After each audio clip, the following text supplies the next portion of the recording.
Okay, so today's phrase of the day is don't respond to anger with anger. Yeah, this is a very important statement to always keep in heart, and it saves us from so much suffering and trouble. And I was wondering, because it's so important, maybe that's why it's placed as the first phrase of the month. Yeah, many people, they don't have their value system anchored in this phrase that anger is not good for us.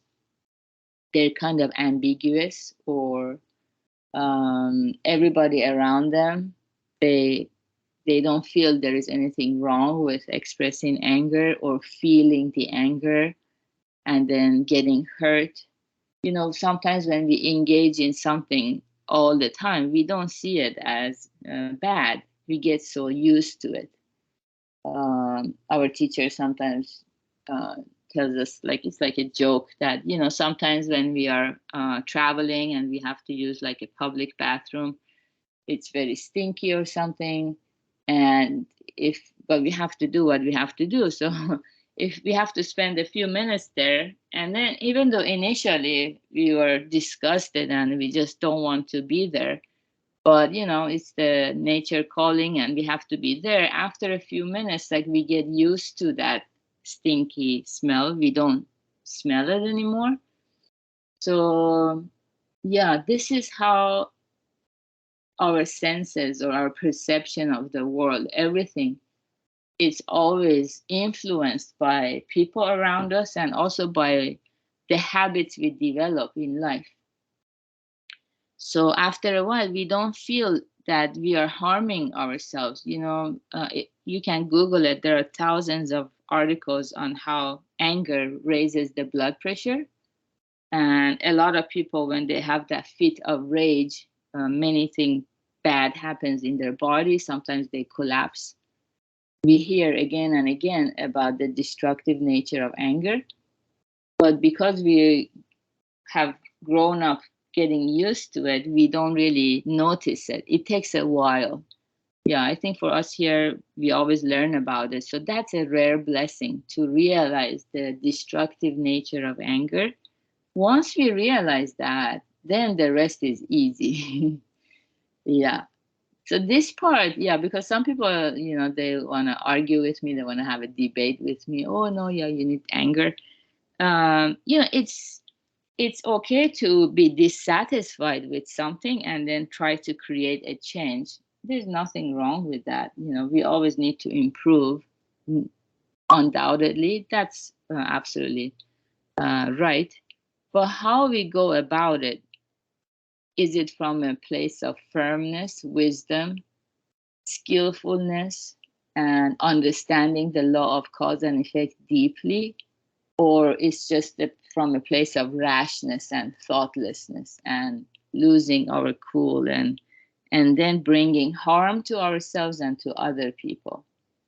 So this part, I think we need to meditate on, contemplate on a lot, to reach this point where we feel and understand that, yeah, I'm not going to respond to anger with anger.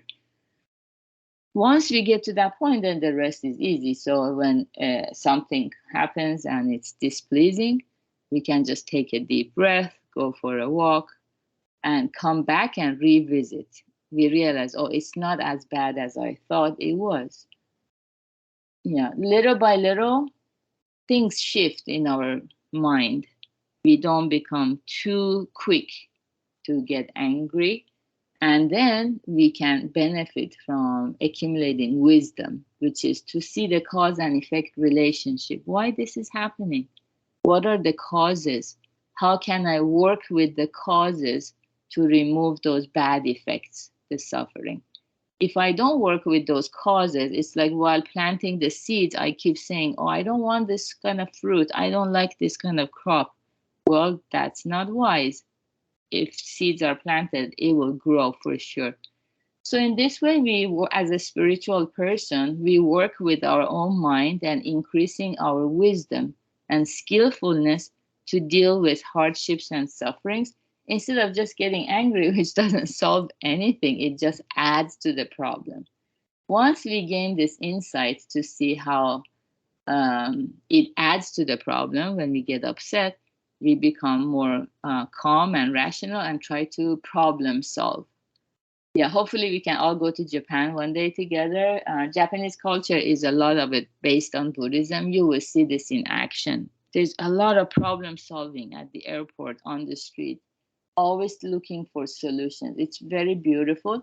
And I hope that we can, together, we can create such atmosphere in our own communities too, by helping our loved ones and people around us to understand the cause and effect relationship deeply.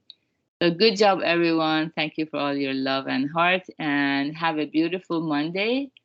We will have the Right View Lab, 8 p.m. Pacific time. And yeah, have a wonderful start of your week. Bye.